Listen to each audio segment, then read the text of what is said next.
What's up, sports fans? Welcome to the channel, where we explore the lives of the great athletes who made history and left their mark on world sport. Today we're traveling to Japan, into the world of Judo, to discover the story of a man who never hung an Olympic medal around his neck, yet still became a true legend.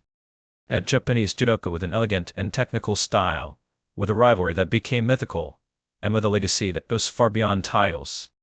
Today we'll talk about the great Jhosiro Maruyama. Before we begin, you know the drill.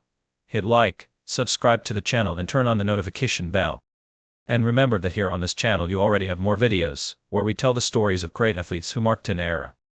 Now let's buckle up, because we're heading straight into the heart of Japanese judo and the fascinating life of Jhosiro Maruyama. Jhosiro Maruyama was born on August 11, 1993 in Miyazaki, in southern Japan. Miyazaki is not Tokyo or Osaka, it's a quiet region, with green landscapes and a family environment that fosters discipline and hard work. But in the Maruyama household, the tatami was part of daily life.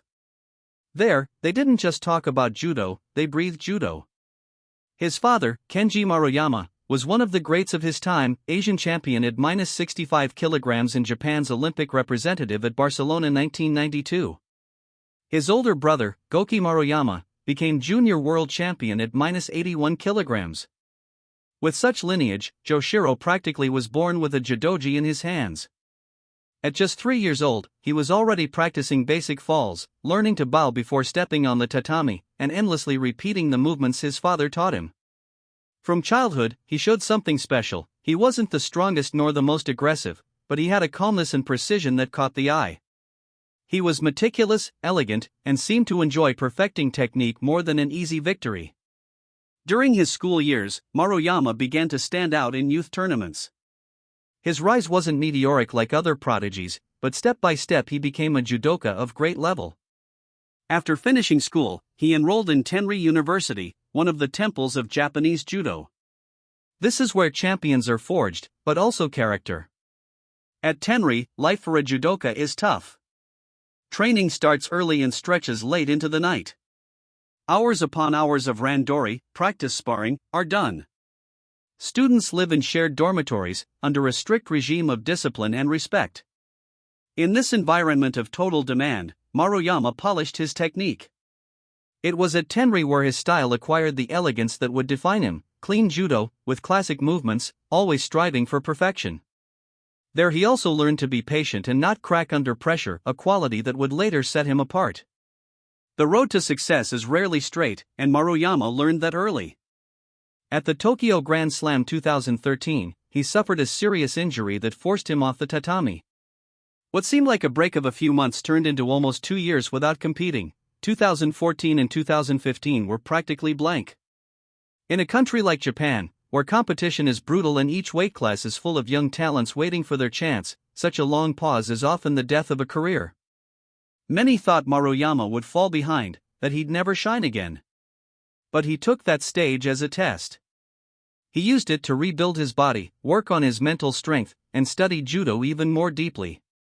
In later interviews, he said that injury taught him patience and to trust the process, qualities that would accompany him in every fight. And after graduating, he joined the Meiki House corporate team, a club that sponsors elite athletes and allows them to compete at the highest level. From then on, Maruyama began regaining ground in both national and international circuits. And then came his definitive explosion. He won the prestigious World Masters, a tournament where only the top in the world ranking of each weight class compete. He triumphed at the Osaka Grand Slam, in front of his home crowd with all the pressure of representing Japan at home. He added multiple medals at Grand Prix and other international events. That year, Jhosiro Maruyama's name was placed among the very best in the world.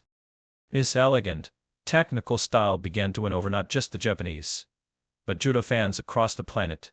The year would mark a before and after. The World Judo Championships were held in Tokyo, at the legendary Nippon Budokan. This isn't just any arena, it's the temple of judo, built in for the Olympics where judo debuted as an Olympic sport. The pressure on Japanese judokas was immense. They had to win at home, in front of thousands of compatriots. Maruyama showed his composure from the very first round. With his signature Achimeta, he eliminated rivals one by one. Always serene, always elegant. In the final he faced South Korea's Kim Lemlin. It was a strategic, tight battle, But Maruyama never lost his cool. He waited for the perfect moment, and executed a flawless Ippon that crowned him world champion at Kik. The image of Maruyama celebrating in the Budokan, with the Japanese flag behind him, was forever etched in history. Japan had a new hero. The success didn't stop there. And at the World Championships in Budapest, Maruyama once again proved his dominance. Once more he reached the final, and once more emerged victorious. With that triumph he became a two-time world champion, joining the ranks of the most respected judokas of his generation. And though he never again won gold, he remained at the elite level. In Tashkent, he was world runner-up. In Dot, he was again world runner-up. For 5 consecutive years, Maruyama reached world finals. An incredible record of consistency, one that very few in the history of judo can claim. But if anything defined Maruyama's career, it was his rivalry with Hifumi Abe. Abe was the other great Japanese judoka at -66 kilograms, explosive, young, with an aggressive style and massive media popularity. The problem, Japan could only send one judoka per weight class to the Olympics. The rivalry reached its peak on December 13, 2020, when the two faced off in a qualifying match to decide who would represent Japan at Tokyo 2020. What happened that day was historic. The fight lasted 24 real minutes, when a normal fight lasts 4. It was a duel of almost superhuman physical and mental endurance. Every throw attempt, every grip, every defense had the crowd on edge. It was a battle of wills, a clash of styles and personalities. Finally, Abe managed to prevail and secured the Olympic ticket. Maruyama, defeated, sought his Olympic dream vanish. But his greatness was evident. He never complained, accepted the loss with respect, and left the tatami like a true samurai. Many fans still consider that fight one of the most epic in modern judo history. What made Maruyama unique was his style. His uchimata was of almost artistic beauty. Many coaches use it as a textbook example in training. His calmness on the tatami set him apart. He never rushed, never let nerves get to him. He didn't seek to win by penalties or defensive tactics. He always aimed for Ippon, the clear, clean victory. In a world where judo was becoming increasingly tactical, Maruyama embodied the original essence that Jigoro Kano dreamed of: effectiveness, yes, but with beauty and technical purity. On February 17, 2025, at 31 years old, Jhosiro Maruyama officially announced his retirement from competition. In an emotional press conference, he thanked his family, his coaches, and everyone who had accompanied him on his journey. He also had words for his rivals, especially Abe, acknowledging that the rivalry made him grow as both judoka and person. Though he never stepped onto an Olympic mat, he left behind an enviable record. 2-time world champion, 2-time world runner-up, winner of Masters and Grand Slams, and protagonist of one of the longest, most epic fights in modern judo history.